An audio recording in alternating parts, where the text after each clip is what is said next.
court order. I urge this court to take that into account when making appropriate sanctions. When the same person in 2017, again, refused to accede to the orders of this honorable court in Petition 1 of 2017, this court should take that into account. We can't be coming back to you every election with the same problem involving the same person. It is time that Mr. Chebukati is shown that the will of the people of Kenya is supreme, and he must work within the constitution and decisions by this court. That's why we are calling for criminal sanctions and appropriate reports to the DPP.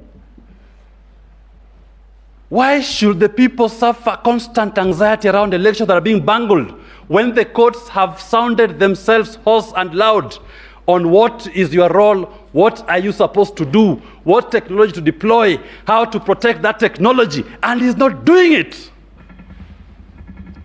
If you look at, we've attached the PSC report, Public Accounts Committee reports, again, finds an indictment of the same person sitting in meetings where he's conflicted. Look at the KPMG report. The auditors are saying they are being given even the information requested so late in the day, on the 16th of June, for a register to be gazetted on the 20th of June.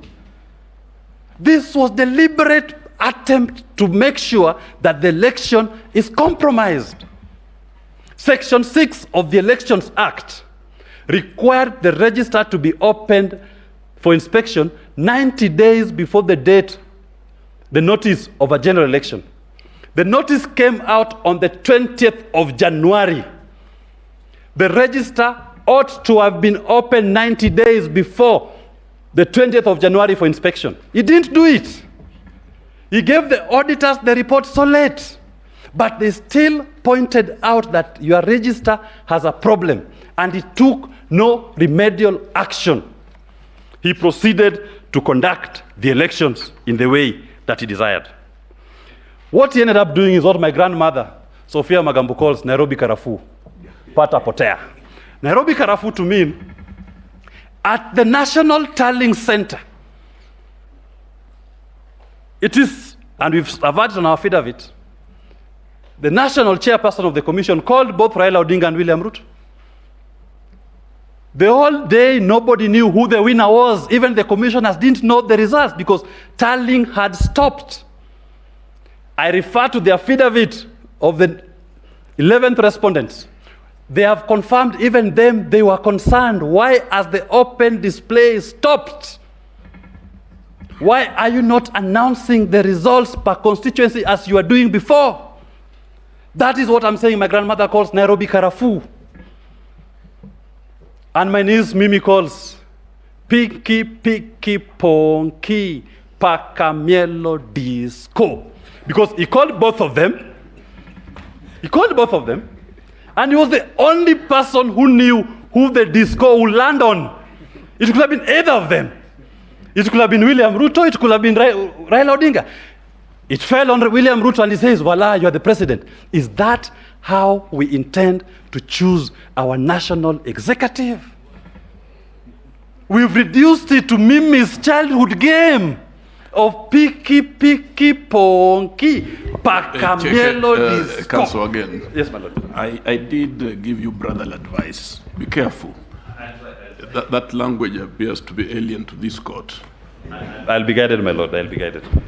But the main point, so that we don't lose the crux of the point, is that the lack of transparency in the tallying and verification of the results, contrary to Article 10 of our Constitution, completely eroded public confidence in our Constitution.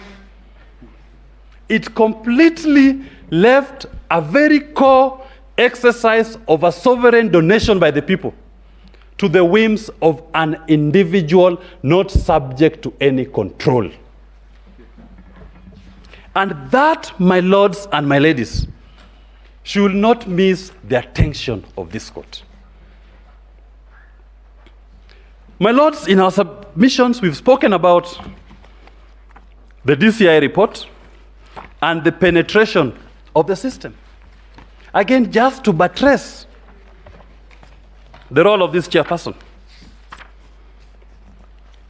My Lord, the DCI, as has been submitted, is set up as a government agency to investigate crime.